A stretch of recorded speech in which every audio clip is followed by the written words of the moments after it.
Puji nama Tuhan. Shalom Bapak Ibu terkasih. Selamat pagi saya ucapkan bagi Bapak Ibu yang mengikuti acara doa pagi dari GPDI Budi Mulia. Mari sebelum kita masuk dalam perenungan firman Tuhan, sebelum kita mengawali hari ini dengan segala aktivitas, kita mau awali dulu dengan persekutuan di dalam Tuhan Yesus Kristus. Kita akan merenungkan firman Tuhan dan mari kita akan sama-sama berdoa terlebih dahulu. Terpujilah nama-Mu ya Tuhan, Allah yang kami sembah, Allah yang berkuasa atas seluruh kehidupan kami. Kami bersyukur pagi hari ini Tuhan, Engkau Allah yang berdaulat, Engkau Allah yang menguasai seluruh kehidupan kami. Kami bersyukur atas segala kebaikan-Mu. Engkau Allah yang baik dan teramat baik bagi kami Tuhan. Kasih-Mu yang tak terbatas, kasih-Mu yang tak habis-habisnya dalam hidup kami. Itu boleh kami syukuri, bahkan rahmat-Mu yang selalu baru setiap pagi, anugerah-Mu besar, penyertaan dan perlindungan-Mu sempurna atas kami Tuhan. Pemeliharaanmu bagi kami tetap Tuhan. Engkau Allah yang tidak pernah mengingkari janji-Mu.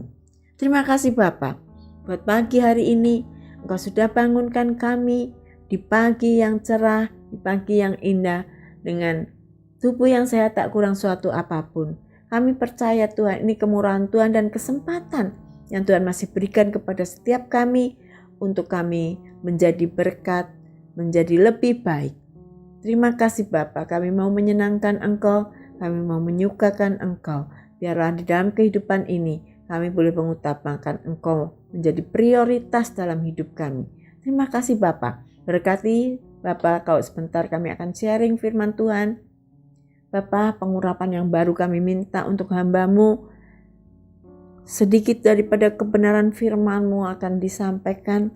Tuhan menolong biar Roh Kudus yang bekerja sehingga apa firman Tuhan yang keluar dari mulut lidah bibir hamba-Mu boleh menjadi berkat baik bagi kami yang menyampaikan, amat terlebih juga bagi saudara-saudara kami yang mendengar mengikuti acara ini.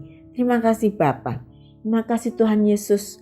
Kami bersyukur dan kami akan mendengar kebenaran firman-Mu. Kami alaskan doa kami yang jauh dari sempurna di dalam nama Tuhan kami Yesus Kristus. Haleluya. Amin. Bapak Ibu terkasih, mari kita akan segera masuk dalam perenungan firman Tuhan. Yang punya Alkitab ya, yang punya Android ada Alkitabnya boleh dibuka. Kita akan membaca di dalam kitab Ulangan ya, kitab yang ada di Perjanjian Lama. Pasal yang ke-15. Kita akan sama-sama menyimak. Saya akan membacakan ayat 19 sampai dengan 21. Demikian bunyi firman Tuhan. Ayat 19 mulai. Segala anak sulung jantan yang lahir di antara lembu sapimu dan kambing dombamu, haruslah kau kuduskan bagi Tuhan Allahmu. Janganlah engkau memakai anak sulung lembumu dan janganlah engkau menggunting bulu anak sulung dombamu. Di hadapan Tuhan Allahmu, engkau harus memakan dagingnya tahun demi tahun di tempat yang akan dipilih Tuhan. Engkau ini dan seisi rumahmu. Perhatikan ayat 21 Bapak Ibu. Tetapi apabila ada cacatnya, jika timpang atau buta, bahkan cacat apapun yang buruk, maka janganlah engkau menyembelihnya bagi Tuhan Allahmu. Ya, kita sudah dengar firman Tuhan. Bapak Ibu, firman itu ada di kitab Ulangan, yaitu bagian daripada kitab di Perjanjian Lama. Ayat ini adalah salah satu ayat yang berisi tentang perintah atau apa yang harus dilakukan, dilaksanakan oleh bangsa Israel pada waktu itu, di mana mereka ada mengikuti ketentuan daripada Taurat. Di situ ada perintah bahwa anak sulung jantan dari hewan ternak yang dimiliki itu adalah menjadi bagiannya Tuhan. Itu harus dikhususkan ya, menjadi persembahan menjadi korban bagi Tuhan. Tetapi ingat bahwa anak sulung jantan dari ternak itu pun harus ada dalam ketentuan yang ditentukan dalam ayat yang ke-21, yaitu bahwa untuk memberikan persembahan ini, ternak ini tidak boleh ada cacatnya. Jika timpang atau buta, cacat apapun yang buruk, ya saudara, maka janganlah engkau menyembelihnya bagi Tuhan Allahmu. Artinya Tuhan tidak mau engkau memberikan persembahan yang tidak berkenan. Engkau memberikan persembahan yang cacat. Saudara terkasih, sekarang itu perjanjian lama, itu Taurat. Saudara akan ngomong, kan kita sudah tidak melakukan persembahan seperti itu. Ya, benar saudara. Tetapi perjanjian lama yang ada di dalam Taurat memang sudah digenapi oleh Tuhan, tapi itu menjadi refleksi kehidupan kita sekarang. Bahwa kita sebagai umat, orang yang beribadah itu identik dengan memberikan persembahan. Persembahannya dalam bentuk apa? Mungkin kita sudah tidak lagi seperti ternak yang tadi kita baca. Tetapi kita harus membawa persembahan, termasuk persembahan hidup ini, ya saudara. Nah, Bapak Ibu yang terkasih, yang disebutkan di situ ada sulung dan jantan, itu berbicara tentang utama, tentang sesuatu yang punya nilai lebih, sesuatu yang berharga, yang bernilai. Ya, itu. Jadi kalau sekarang kita sudah tidak melakukan penyembelihan ternak, persembahan seperti itu, tetapi dalam hidup kita beribadah kepada Tuhan, maka ada banyak persembahan yang harus kita persembahkan di dalam ibadah kita kepada Tuhan, dalam hidup kita sehari-hari. Itu menjadi refleksi, itu menjadi gambaran. Maka saudara, apa yang kita berikan? Kita tidak selalu memberikan dalam bentuk harta, tidak selalu memberikan dalam bentuk materi, tetapi apapun bisa kita persembahkan untuk Tuhan. Misalnya, waktu saudara, tenaga saudara, pikiran saudara, saran saudara, ya. Skill saudara, keahlian saudara, kita semua itu bisa dipersembahkan untuk Tuhan dalam bentuk-bentuk pelayanan, dalam bentuk-bentuk nasihat, dalam bentuk-bentuk pemberian, ya Bapak Ibu. Lalu seperti apa pemberian yang terbaik, yang tidak bercacat, yang tidak timpang? Apakah itu harus yang bernilai mahal? Kalau itu harus bernilai mahal, nanti orang yang tidak kaya kalah dong dengan orang yang kaya. Kalau secara materi atau secara nominal dinilai pemberian kita. Tetapi kita harus memberikan yang terbaik kepada Tuhan. Jadi saudara, pada saat kita memberikan, itu kita harus memberikannya dengan sesuatu yang merupakan prioritas, sesuatu yang merupakan nilai yang berharga. Seperti seorang miskin, janda miskin yang memberikan sepeser dibandingkan pemungut cukai, dia bisa memberikan banyak. Nilainya yang mana? Tuhan tidak menilai dari harganya atau nominalnya, tetapi Tuhan akan melihat apakah persembahan itu diberikan dengan prioritas dari kekurangan kami kita bisa memberi, atau karena kelimpahan kita. Itu Tuhan menilai. Semuanya itu dinilai di hadapan Tuhan.